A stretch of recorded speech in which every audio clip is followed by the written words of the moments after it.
I don't believe, as I sit here, that in the long run, Eskom should be the sole provider of electricity to the people of this country.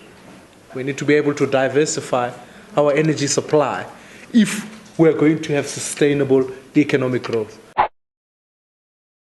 We can't keep asking consumers for more money. There comes a point where it becomes unattractive to invest here in South Africa. And this is the point about this increase. We must be very careful. Mr. Molefe is creating a narrative around South Africa's electricity supply that is pretty much putting a gun to South Africa's head. It's saying, well, if you don't give us the money that we want, we're going to pull the trigger. And frankly, what he's not telling you is that there are multiple other revenue sources available to Eskom, the most important of which we identify as equity in the business. Why not sell part of your business, get institutional investment in that way, and bring revenue into Eskom through commercial principles? Why only make the consumer pay for continued foul-ups at Eskom?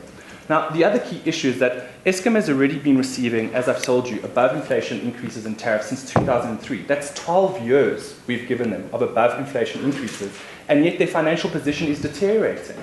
So until Eskom can behave responsibly, I'm not sure that you and me and the fellow South African consumers should be footing this bill. Until they can show that they can cut their costs, manage their cost base down, improve efficiencies. These are all ways to drive down your costs and improve your revenues. And yet those aren't the means that are being discussed by Mr. Molefe. No, he's telling us you, the consumer, must pay more and pay more and pay more. No, Mr. Molefe, what are you doing as a CEO to manage your cost base? What are you doing to get your fuel contracts cheaper? What are you doing to make sure that the South African consumer doesn't have to keep ponying up money for you every single year when you decide, randomly this year we want 25%, next year we want 35%. It's like an endless black hole. And if we keep giving into this, we have a significant problem that Eskom will continue to do it because they know they can.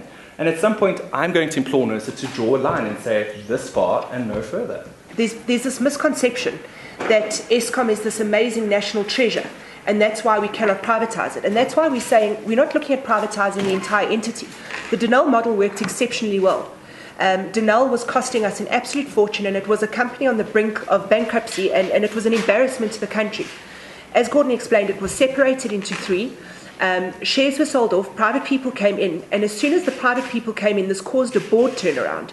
Because what you had experts in the field and professionals who had absolutely no political affiliation, no one to answer to, no political heads to answer to, and you saw the business operating on good structural, sound business practice.